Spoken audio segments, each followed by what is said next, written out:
Now, after selection of content, design of the content in flexible approach of learning is very important part. There is source. You just remember three things which are very important. Either you create material or to adopt material or to upload. It means create, adopt and upload. These things are very important while designing the content. When you prepare the framework for the flexible approach of learning, after selection and frame some objectives and learning outcomes also. So, selection and design of content on the basis of these sources. Create means teachers should create their own material for the content elaboration. Create in the sense in the form of PPT, video, audio material or some charts, model or any teacher made material. Second thing, teacher can adopt some material from open education resources from Google search, advanced search. There is mention open education resources, common creative license. Teacher can adopt those material in the content elaboration.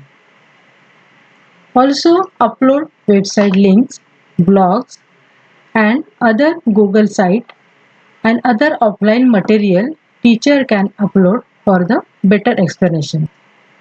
Second one is categorize the content as per learner's requirement. Means after selection of the content should be in the small divided into small parts. And as per the small parts, design content along with resources. So, particular topic require for explanation with the help of any one resources. Suppose in plant classification, these are the big topic plant classification. We have to divide this topic into small topics. Suppose parts of plants. In this topic, only the main parts of plants, stem, leaf, root, you can explain. And for these subtopics, teacher should provide one resources, one material to explain the better way. So categorize content into small parts as per the learner requirements. Planning of content delivery mode, and there is scope of modification. First, you implement content in the classroom. If learner face difficulty to understand some particular part of this content, then it should be flexible. There is scope to adopt learner's query and modify according to it. And time management. It should be finished within a time span. It is very important. Second one is create.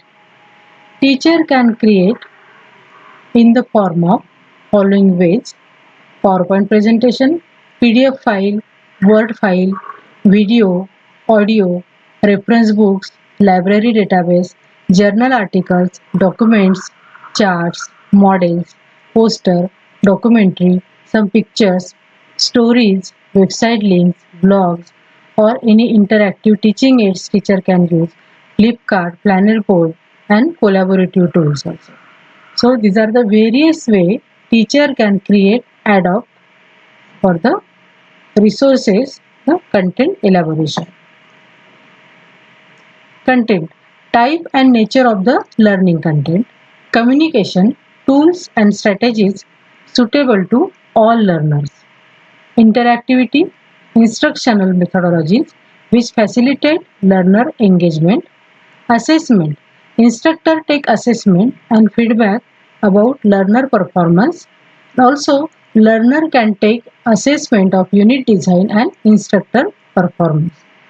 Means while designing the content, teacher should consider what are the various types and nature of content and how to communicate with their learners with the help of tools or with the help of multiple strategies which is suitable to all learners in the classroom, and learners can interact with the teacher easy way and facilitate their learnings, and they can take interest and engage in the teaching learning process. It is very important interactivity in the classroom situation.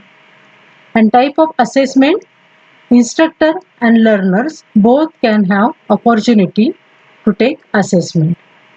Instructor take assessment in the form of feedback, and learner also give feedback to the instructor in the form of any queries or any questions answer session.